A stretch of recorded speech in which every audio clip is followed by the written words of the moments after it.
Bonjour la famille, j'espère que vous allez bien. Aujourd'hui, je vais vous montrer comment rédiger un CV pour les entreprises canadiennes. Je sais que beaucoup d'entre vous attendiez cette vidéo, donc aujourd'hui est le jour. Parce qu'un bon CV pourra augmenter votre chance à trouver un emploi au Canada. À noter que le CV canadien n'est pas complètement différent du CV français, mais il y a quand même certaines différences. Le CV canadien est plus long du CV français. Il ne possède pas de photos. Il est plus axé sur les compétences du candidat. Le format du CV est un peu différent aussi, ainsi que sa structure.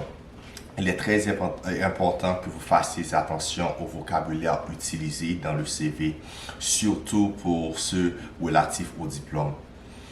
Alors, pour mettre toutes les chances de votre côté et attirer l'œil de l'embaucheur, veillez à respecter les normes canadiennes de présentation du CV au format canadien. À noter que le CV canadien en anglais ou en français peut aller jusqu'à 3 pages, mais pas plus.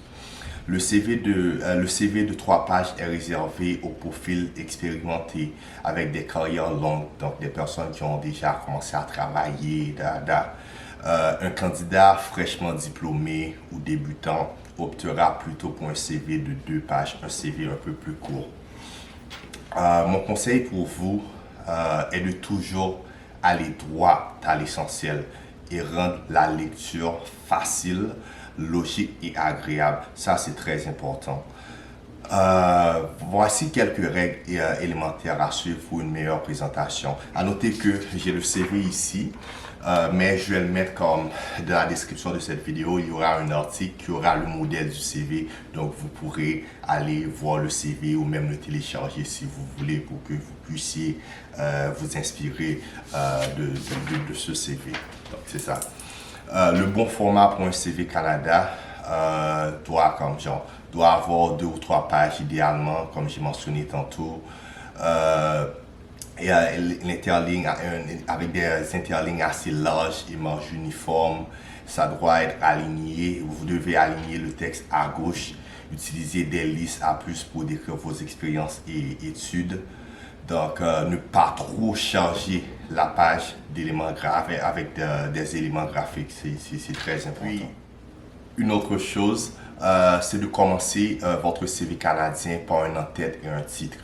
L'en-tête d'un CV canadien est quelque peu différent de celui d'un CV français.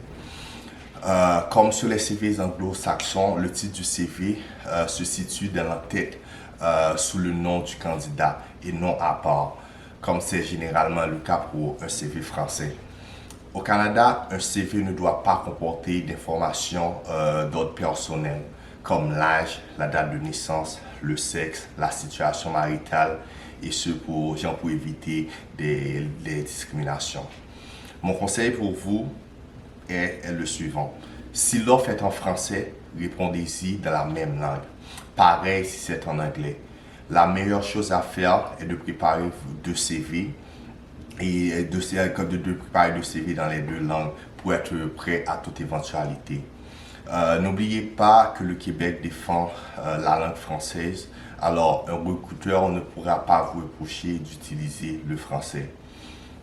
Pour mieux comprendre les règles et la rédaction d'un CV pour travailler au Québec ou au Canada, j'ai rédigé un article pour vous, à partir duquel vous pourrez télécharger le modèle du CV canadien.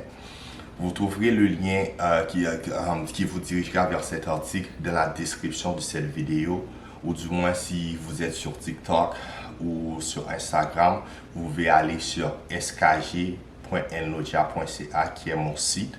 Je répète, c'est skg.nlogia.ca, ainsi vous trouverez l'article et puis vous allez être en mesure de télécharger ce CV. Donc c'est ça, puis n'oubliez pas de partager cette vidéo pour aider les autres personnes qui ont besoin de ça, puis de partager, de commenter si vous avez des questions aussi.